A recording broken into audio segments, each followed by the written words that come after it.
नमस्कार मित्रांनो, पुन्हा एकदा तुमचं स्वागत आहे नवीन व्हिडिओमध्ये। आज आपण नेक्सॉनच्या टॉप मॉडेलच्या इन्फोटेनमेंट सिस्टीम रिगार्डिंग बघणार आहोत।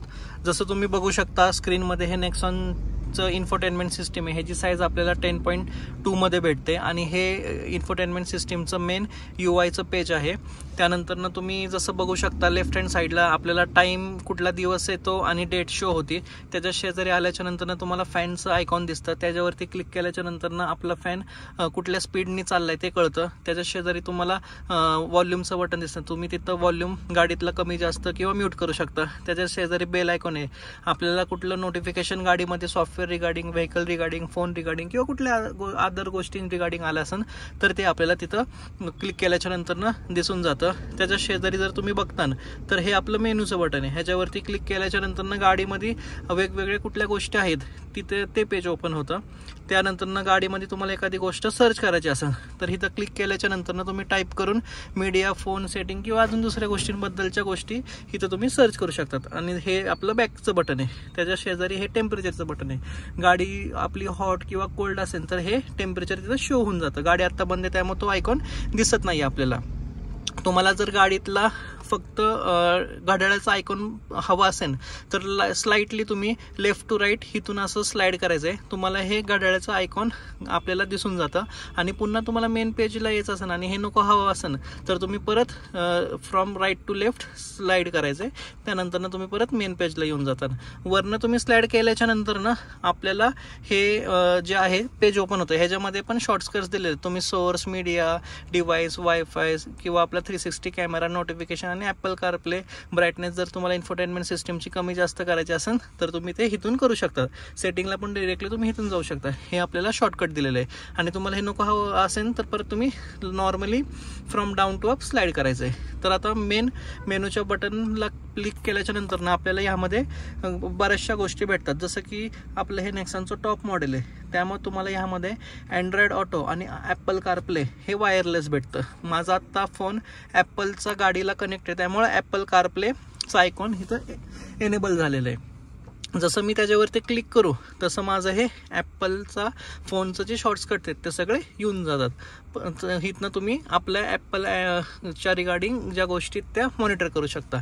त्याच्या शेजारी AQI आहे। AQI म्हणजे काय, गाडीमध्ये आपल्या एअर प्युरिफायरची सिस्टीम आहे।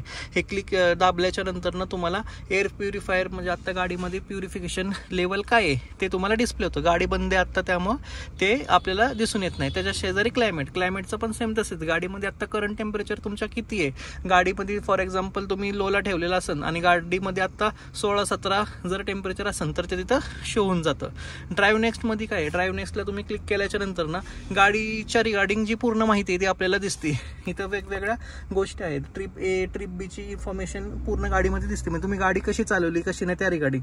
ड्राईव्ह नेक्स्ट मध्ये आपल्याला इफिशियन्सी, ड्रायव्हिंग आणि सेफ्टीच्या रिगार्डिंग गोष्टी दिसतात आणि फ्युल इकॉनॉमी दिसते।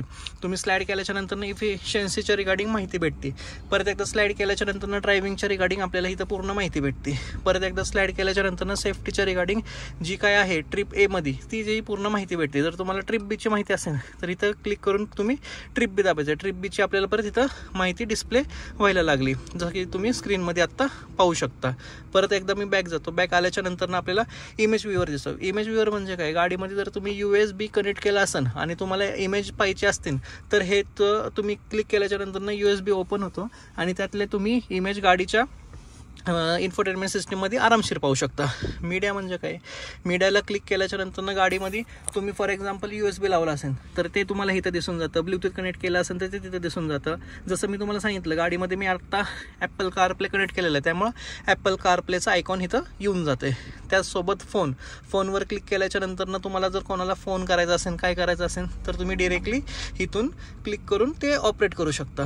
त्यानंतर क्विक सेटिंगमध्ये क्लिक केल्याच्या नंतर गाडीमध्ये जर ऑडिओ किंवा ड्राईव्ह असिस्टच्या रिगार्डिंग माहिती तुम्हाला हवी असेल तर डायरेक्ट तुम्ही क्विक सेटिंगमध्ये जाऊन त्या गोष्टी करू शकता। रेडिओ म्हणजे आपल्या गाडीतला FM किंवा AM जर तुम्हाला करायचं असेल तर ते क्लिक करून तुम्ही ते ऑपरेट करू शकता। सेटिंगमध्ये क्लिक केल्याच्या नंतर आपल्याला ऑडिओ, कनेक्टिव्हिटी, ड्राईव्ह असिस्टंट, परत फोन सेटिंग, सॉफ्टवेअर अपडेटच्या रिगार्डिंग माहिती आपल्याला पूर्ण इथं भेटून जाते।